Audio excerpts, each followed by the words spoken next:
자, 여기 평범해 보이는 주식 매매 계약서가 하나 있습니다. 그런데 여기에 딱 한 줄, 아주 작은 특약 조항이 숨어 있었어요. 그리고 바로 이 조항 하나 때문에 수억 원의 세금을 더 내게 될 위기에 처한 사람이 있습니다. 여러분, 과연 계약서에 적힌 글자가 우선일까요? 아니면 실제 내 주머니에 들어온 돈이 우선일까요? 오늘 이 아주 흥미로운 세금 다툼을 통해서요, 계약서 문구 하나가 얼마나 무서운 힘을 가질 수 있는지 한번 제대로 파헤쳐 보겠습니다. 네, 바로 이 질문이 오늘 우리가 다룰 이야기의 핵심이에요. 만약 여러분이라면 어떻게 생각하시겠어요? 10억을 벌었지만 5억을 돌려줬다. 그럼 당연히 내가 실제로 번 5억에 대해서만 세금을 내는 게 상식적이죠. 그죠? 그런데 말입니다. 이 세법의 세계라는 게 우리 상식대로만 돌아가지는 않더라고요.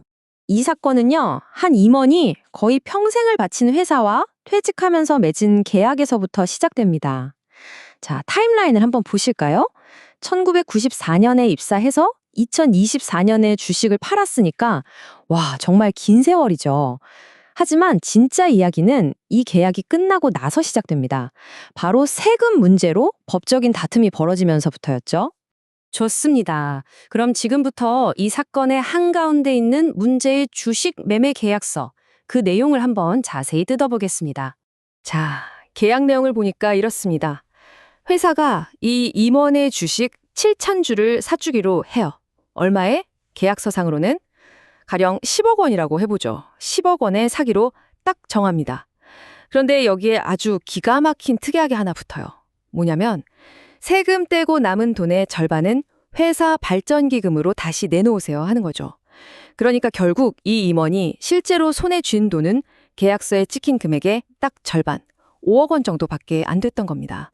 아니, 당연히 억울하죠. 그쵸? 실제로 내 통장에 들어온 돈은 5억인데 세금은 계약서에 적힌 10억 전체에 대해서 내라고 하니까요. 이 임원도 이건 아니다 싶었던 겁니다. 그래서 세무서의 결정에 불복하고 본격적으로 자기 주장을 펼치기 시작해요. 이분의 주장은 아주 간단하고 명쾌했습니다. 아니, 계약서에 뭐라고 써있던 그게 중요한 게 아니고 실제로 내 손에 들어온 돈이 진짜 가격 아닙니까?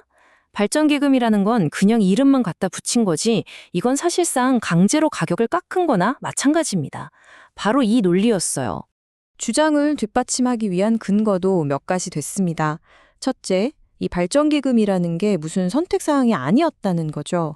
이거 안 하면 아예 주식을 안 사주겠다고 하니 이건 매매의 전제 조건이었다. 그리고 자기는 곧 퇴사를 할 사람인데 회사가 하자는 대로 할 수밖에 없는 힘없는 입장이었다고 항변했어요. 게다가 예전에 맺었던 다른 계약 때문에 이 주식을 다른 데 팔 수도 없는 정말 옴짝달싹 못하는 상황이었다는 겁니다. 한마디로 울며 겨자 먹기로 도장을 찍었다는 거죠. 그러면서 이 모든 주장을 관통하는 핵심 법 원칙으로 바로 실질과세 원칙을 딱 내세운 겁니다. 자, 여기서 실질과세 원칙이라는 좀 어려운 말이 나오는데요. 이거 아주 중요한 개념이니까 잠깐 짚고 갈게요. 쉽게 말해서 계약서에 기부라고 써놨다고 해도 그 실제 속 내용을 들여다보니 사실상 가격을 깎아준 거라면 겉모습인 형식이 아니라 속 내용인 실질에 따라서 세금을 매겨야 한다는 세법의 아주 큰 원칙입니다. 매도자는 바로 이 원칙에 희망을 걸었던 거죠. 하지만 과세당국의 생각은 180도 달랐습니다. 무슨 소리냐? 계약서에 쓰인 글자 그대로 봐야 한다. 이렇게 나오면서 매도자의 주장을 하나하나 반박하기 시작합니다. 과세당국의 입장은 정말 단호했어요. 자, 계약서 보세요. 매매 가격 10억 원. 명확하게 적혀 있죠. 그리고 그 다음에 발전기금을 증여한다. 이렇게 되어 있습니다. 이건 가격 할인이 아닙니다. 이건 10억 원의 주식을 파는 매매 행위 하나, 그리고 그 돈의 일부를 기부하는 증여 행위 또 하나. 이렇게 완전히 별개인 두 개의 법적 행위가 순서대로 일어난 겁니다. 이게 바로 과세당국의 논리였어요. 지금 보시는 이 화면이 양측의 입장을 정말 딱 보여주죠. 매도자는 이걸 그냥 가격을 깎은 하나의 거래로 본 거예요. 반면에 과세당국은 아니다. 이건 정상적인 매매 한 건, 그리고 별도의 기부 한 건, 총 2개의 거래다. 이렇게 딱 잘라서 본 겁니다. 이 해석 하나가 수억 원의 세금 차이를 만들어낸 거예요. 정말 엄청나죠? 심지어 과세당국은 아주 결정적인 증거들을 몇 가지 들이밉니다. 첫째, 계약서 문구가 너무나 명확하다. 둘째, 심지어 이 임원이 발전기금을 월급에서 떼는 것에 동의한다는 차감 동의서에 직접 서명까지 했다. 셋째, 회사 회계장부를 열어봤더니 이 돈을 자산 수중 이익, 그러니까 공짜로 자산을 기증받아서 생긴 이익으로 떡하니 처리해놨다. 그리고 마지막으로 계약 조건이 좀 불리할 수는 있어도 이걸 법적으로 무효로 만들 정도의 사기나 협박은 없었다고 쐐기를 박아버립니다. 그리고 여기서 과세 당국이 결정적인 한 방을 날립니다. 바로 이 자료인데요. 이 회사가 비슷한 시기에 다른 직원들 주식을 사들인 내역을 쫙 뽑아봤어요. 그랬더니 정말 놀랍게도 다른 모든 거래의 주당 가격이 이 임원 계약서에 적힌 가격과 정확히 똑같았던 겁니다. 이게 뭘 의미할까요? 맞습니다. 계약서에 적힌 가격이 그냥 아무렇게나 정한 게 아니라 모두에게 똑같이 적용된 객관적인 시가, 즉 시장 가격이었다는 아주 강력한 증거가 되어버린 거죠. 그러면서 과세 당국이 정말 이해하기 쉬운 비유를 하나 들어요. 우리가 흔히 전세 낀 집을 팔 때를 생각해 보자는 겁니다. 예를 들어 집값이 10억인데 전세 보증금이 4억이 껴 있어요. 그럼 집주인이 실제로 손에 쥐는 돈은 6억이잖아요. 하지만 양도소득세 계산할 때 6억으로 하나요? 아니죠. 집값 전체인 10억을 기준으로 계산합니다. 왜냐하면 전세 보증금이라는 빚까지 넘기는 조건이었으니까요. 이 사건의 발전기금도 똑같은 논리라는 겁니다. 결국 이 모든 다툼은 실질 거래 가액이라는 걸 대체 뭘로 볼 거냐, 이 문제로 돌아오는 겁니다. 세법에서 말하는 이 실질 거래 가액은요, 그냥 내 통장에 꽂힌 순수한 현금만을 말하는 게 아니에요.